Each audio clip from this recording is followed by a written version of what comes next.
I started boxing when I was 12 years old, so over a decade ago. I quickly gained a lot of skill and sort of took off from there. So I would say that I was on the national team for the first time when I was 16 years old. And since then, it's become a huge part of my identity. I think there's definitely a culture within boxing that's very old school, tough guy, suck it up. And some of that's unintentional, and I think that there just needs to be more awareness around athletes' specific mental health needs, and I'm hopeful that conversations like this will help invoke change. I do think that I was hesitant to be vulnerable with the Boxing Canada support staff because I was nervous about how it would be interpreted, you know, if jokes would be made by my teammates or that sort of thing. I didn't want to come off as weak and emotional because that was something that I think I was already interpreted as. That doesn't feel good. It's a lot of pressure. I think boxing, you have the highest highs and the lowest lows. People watch you succeed and everyone wants to be on your team when you're winning. And then when you lose, the messages that you receive are a lot fewer and far between. And I think that's helped me sort of recognize that the people who are truly in my corner are there whether I win or lose.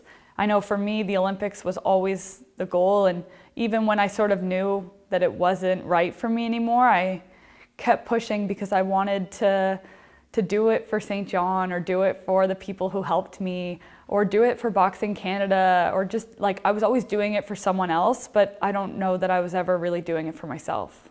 As a young girl in a weight restricted sport, you know, I said I started this when I was 12 years old, and I don't know a single 12-year-old girl who doesn't have some sort of body image issues.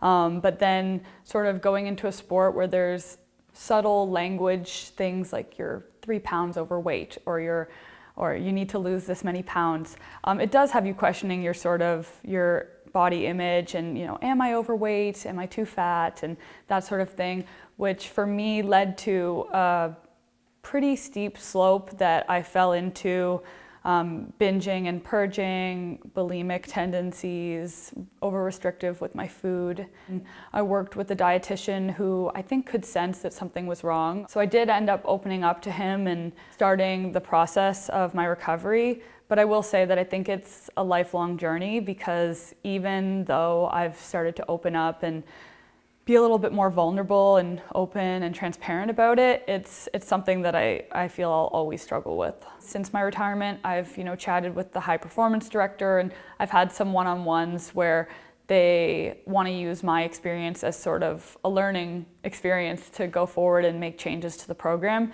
It's just a little bit unfortunate that you had to lose an athlete in the process. And not to say that it's necessarily their fault, it's because at the end of the day, I'm the one that fell out of love with the sport. But that's not to say that things couldn't have been done a little bit differently to help me along the way.